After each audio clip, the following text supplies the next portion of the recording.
Okay, this is Larry's knife with mosaic pins, and that's basically what it looks like when I just give it a rough cleanup, shave the pins off flush, then I grind the epoxy off and just make it flat.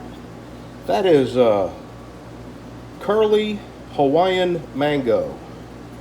That's going to make a pretty handle there. And that is curly hard maple.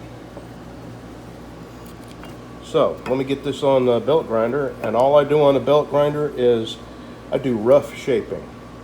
I do everything else by hand right here in that vise over my dust extractor.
Here's what it looks like when it comes off the belt grinders.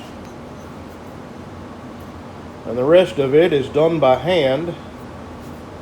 Actually, I take my die grinder. I take my die grinder there, and I grind grind out these grind lines. And that's a 220 drum I got on there. And from there on, I can sand it up by hand.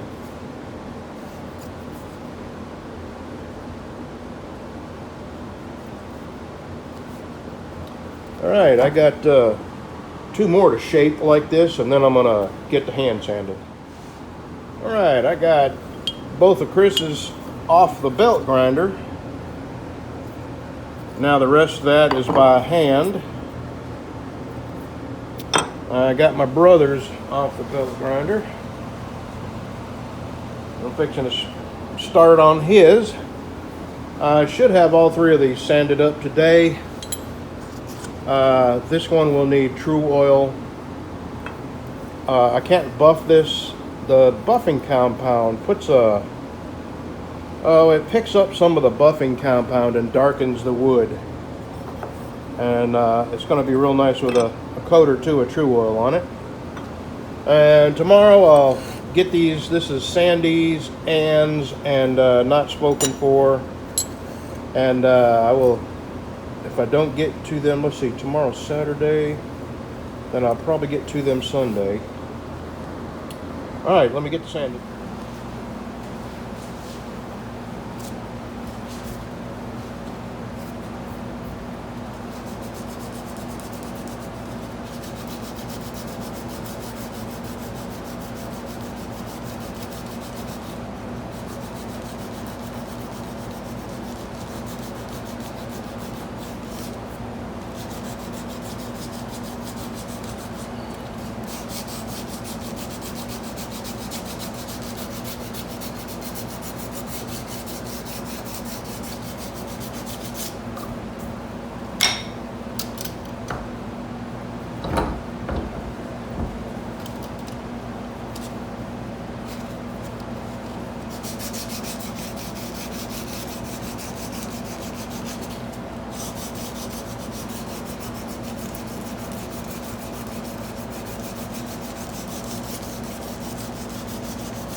All right, now it's starting to look like a handle. Now the rest is done by hand. The only time I use a backer bar is when I have to sand the previous grits grind lines out of these pins. I don't know if you can see them.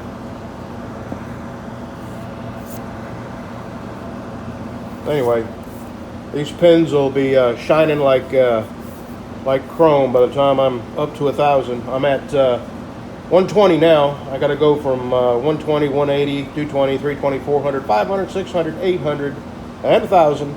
And then my buffer. And once this gets put on the buffer, it looks like glass. All right, I am sanded up to 1,200. Now I take this into my buffing room, and you will not believe how pretty this wood is going to look. This is called book matched. Let me hold this up under the light. You see how the growth rings match each other across the spine of the blade? When I buff this out, that's really gonna stand out. Okay, let me go get the buffing room.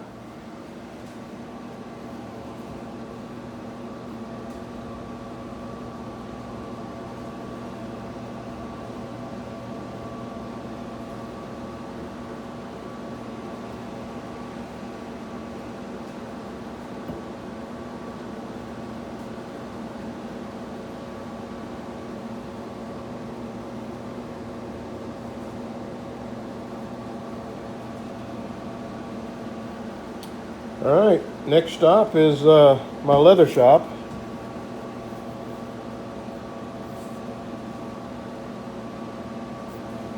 And that walnut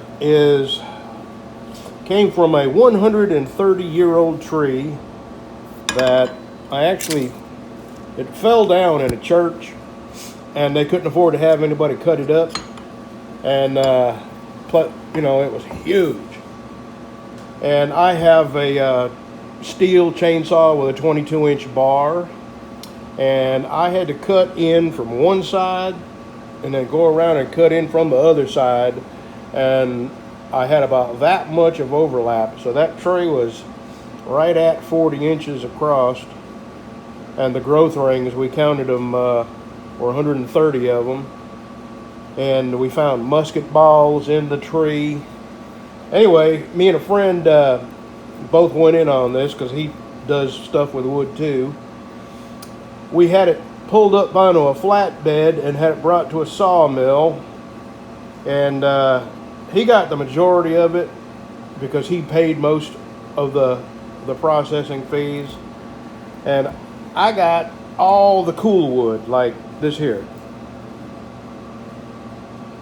the really highly figured wood, and I got a bunch of this left, and I got a bunch of, I don't know if you can see it down there in my yard. I'm leaving it there for a reason. Those are tree trunks, and that is hackberry, and I'm letting it sit there. Something happens to them called spalting, and what it is a mildew mold kind of thing that happens when the wood sets out and then dries, and it gets wet and dries and gets wet. Here, I'll show you. I got some right here. Let's see here. Yep, right here. I've already cut some up and sent it out and had it stabilized, and this figuring, that's called spalting, and I got a ton of that. I've got probably 2 more logs in that shed right there that I hadn't cut up yet. Anyway, that's more than you want to know. So, coffee time.